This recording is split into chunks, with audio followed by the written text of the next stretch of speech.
जाकिर भाई के बारे में मैं क्या बोल सकता हूँ उनके बारे में। अभी तक मैं उनको ये समझ ही रहा हूँ कि वो अच्छे कलाकार थे या अच्छे इंसान थे। कलाकार ज़्यादा अच्छे थे या इंसान ज़्यादा अच्छे थे, ये फ़ैसला करना बहुत मुश्किल है मेरे लिए। मैंने जितनी बार उनसे पर्सनली मिला, मुझे लगा कि ये तो इंसान बहुत अच्छे हैं, लेकिन जब मैंने स्टेज पर उनका तबला सुना तो ये लगा कि तबला वादक ज़्यादा अच्छे हैं। तो आज भी और पहले भी इस बात का फ़ैसला मैं नहीं कर पाया कि वो ज़्यादा अच्छे क्या थे। मेरी उनकी मुलाकात मिड 80s से हुई, जब मैं कश्मीर में था और पूरा SRA की टीम वहाँ पर आई थी, तो वहाँ जाकिर भाई भी आए थे। तब मैंने उनका सिर्फ नाम ही नाम सुना था। मुलाकात मेरी उससे भी पहले हुई थी 79 में। वो SRA की ही टीम से हमारे यहाँ मेरठ में आए थे। मैं मेरठ का रहने वाला हूँ।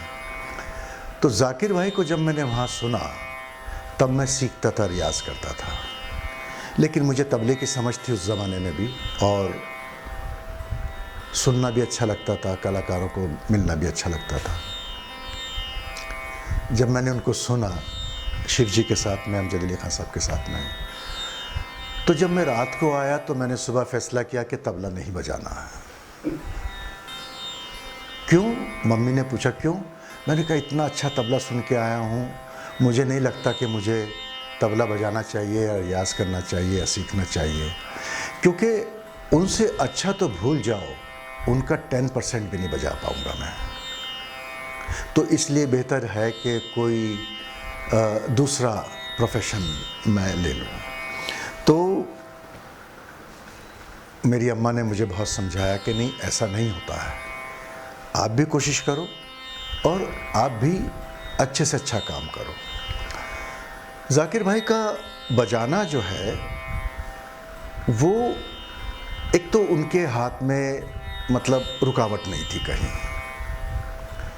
अगर ये उंगली उनकी बिजी है तो इससे भी वो बोल निकाल के वो उस टाइम पे और वो पूरा फ्रेज़ बजा देते थे।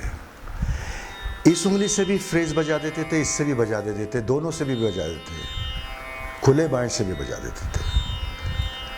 कहने का मतलब ये है कि जिस तरह से बोलों में कंपोज करने में, ऑन द स्टेज कंपोज करने में थोड़ा टाइम लगता है, जाकिर भाई को within a few second, fraction of second में भी उनको कंपोज करने में टाइम नहीं लगता था।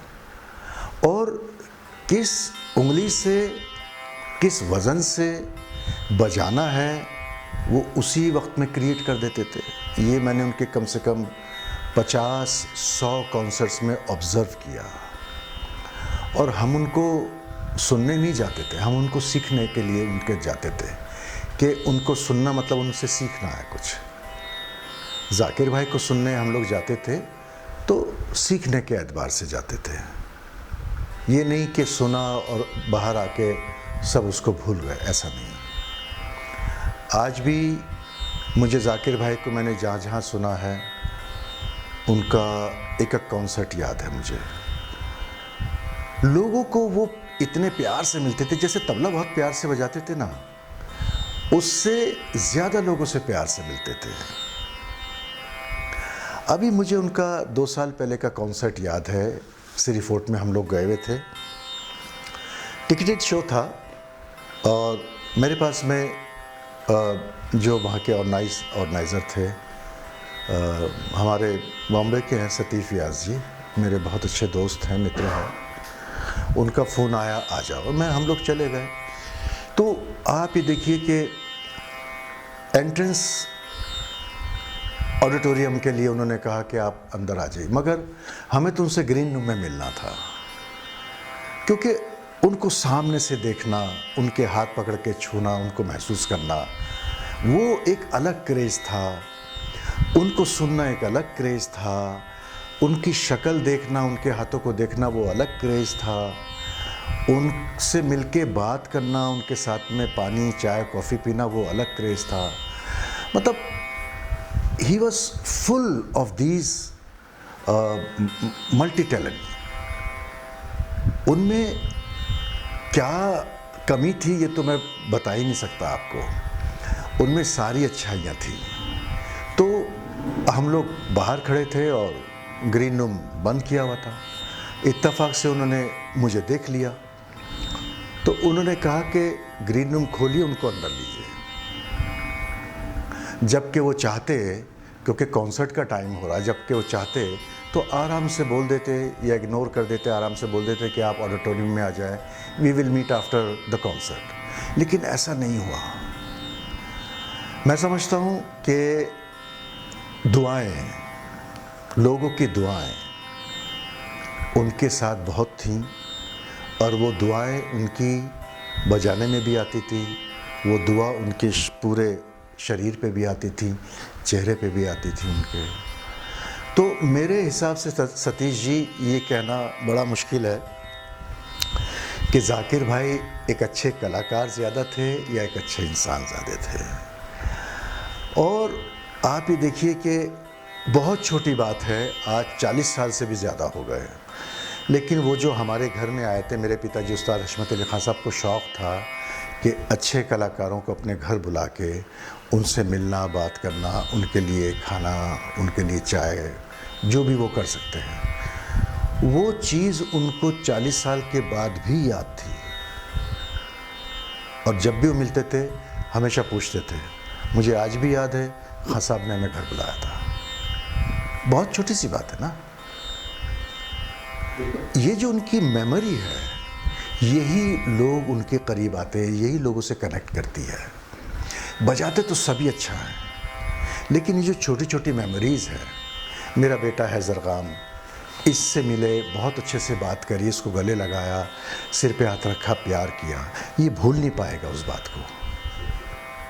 तो ये जो लाइफ टाइम दुआएं हैं, यही उनके बजाने में भी आती थी और यही उनकी पर्सनालिटी में भी आती थी। मैं समझता हूँ कि जाकिर भाई जैसे कलाकार इस ज़माने में तो पिछले 100 साल में हुए नहीं, आगे हों तो मुझे मालूम नहीं। हो सकता हो उन जैसा कोई कलाकार, लेकिन वो इंसान रूप में नहीं होगा, वो फरिश्ते के रूप में होगा। और ईश्वर ही चाहें, अल्लाह ही चाहे तो दोबारा जाकिर भाई हों। अब उनके बजाने की बात मैं करूं, जो उनकी तालीम थी पंजाब घराने की, उसमें तो वो मास्टर थे ही, लेकिन जो दूसरे घराने की वो चीज़ बजाते थे, उसमें भी ऐसा लगता था कि इन्होंने पिछले 50 साल में इसी घराने पे काम किया है। ये जो, और वो भी एफर्टलेस, ये चीज़ हर तबला प्लेयर में, हर एक कलाकार में नहीं हो सकती। उनमें जितनी भी बातें थीं वो सब एक्सेप्शनल हैं, जो और कलाकारों में नहीं है। तबला प्लेयर सब मेरे फेवरेट हैं, सबको मैं इज़्ज़त देता हूँ, सबको मैं आदर करता हूँ और सब अच्छे हैं। लेकिन जाकिर भाई की जो एक क्वालिटी है, वो 10 तबला प्लेयर अलग और उनकी एक अपनी क्वालिटी अलग। उनकी जो क्वालिटी थी वो उनके साथ चली गई, और अब किसी में वो क्वालिटी होंगी, मैं डाउट करता हूँ, मेरे मतलब सोच भी नहीं पाऊँगा मैं उस बारे में।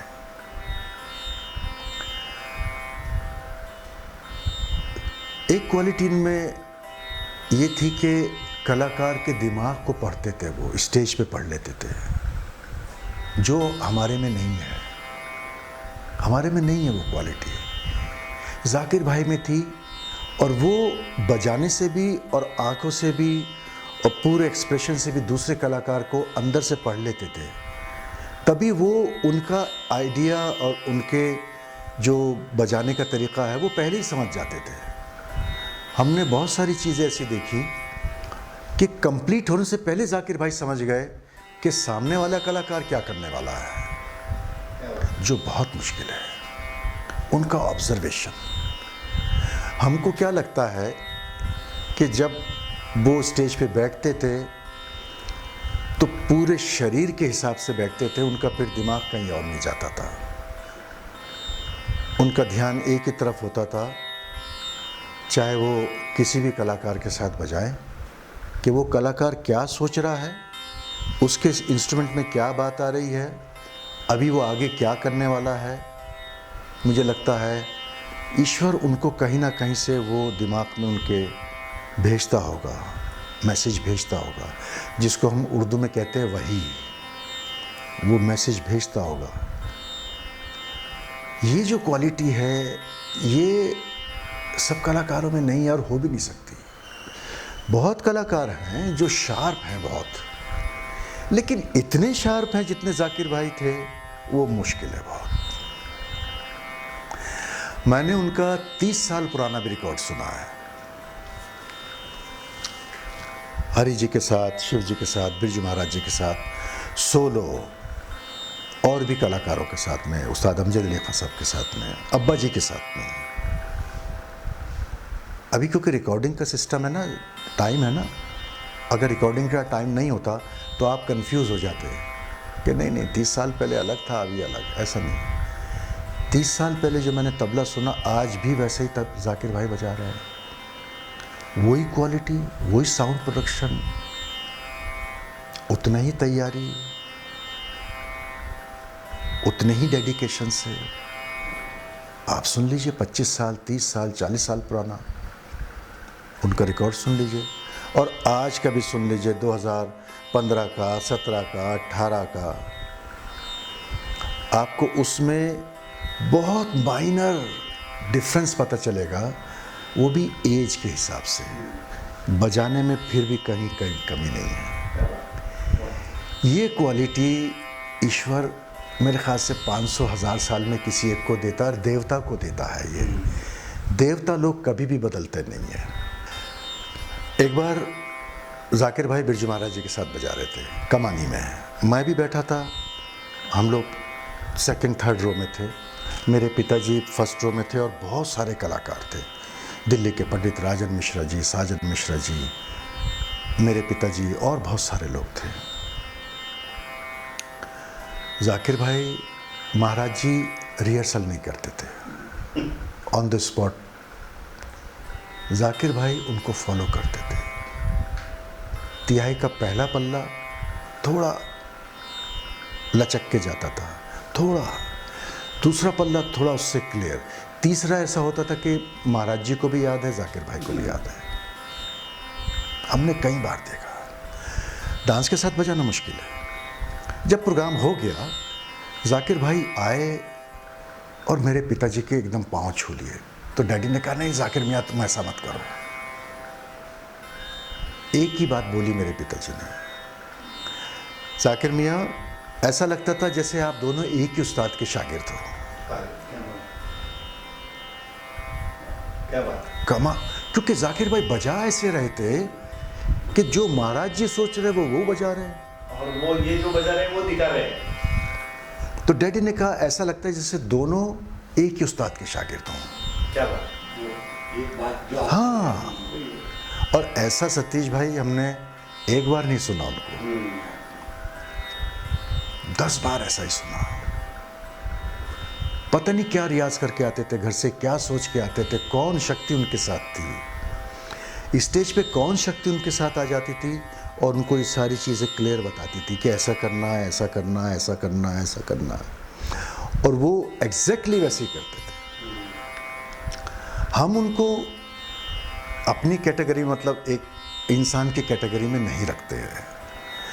हो सकता है और लोग मेरी बात से सहमत ना हो सकता है और लोग मेरी बात को बोले कि नहीं हम एग्री नहीं करते, लेकिन अगर आप मेरे से पूछेंगे तो मैं ये बोलूँगा कि वो एक इंसान नहीं थे, वो एक फरिश्ता थे, ताल के फरिश्ता, जो हमने देखा उनको। हो सकता है मेरी इस बात से लोग सहमत ना हो, लोगों को लगे कि नहीं ऐसे तो और लोग भी हैं। ये मेरा अपना एक राय है, एक अपना सोच है उनके लिए। क्यों? क्योंकि मैंने उनसे बेहतर परफॉर्मर, उनसे बेहतर सोलोइस्ट, उनसे बेहतर एकम्पनिस्ट, उनसे बेहतर इंसान अभी तक नहीं देखा। उनका तो कमाल था। एक चीज़ भी अगर आप उनकी उठा के बात करेंगे, so you can write books on him. एक टॉपिक, ट्रेंडसेटर, कैसे बजाना है। अगर आप कलाकारों को देखेंगे तो वो भी उनके बारे में यही कहेंगे कि ही वॉज अ ट्रेंडसेटर। उनसे पहले एकम्पनीमेंट अच्छा होता था, अब्बा जी ने बहुत अच्छा एकम्पनीमेंट किया, उनसे ही तो इंट्रोड्यूस हुआ एकम्पनीमेंट, मगर जाकिर भाई ने उसको और पॉलिश्ड किया है। जाकिर भाई ने और उसको अच्छे से क्लैरिफाई किया, उसको और क्लीन कैनवस पे दिखाया है और अच्छे से उसको प्रेजेंट किया है। So he was master of all.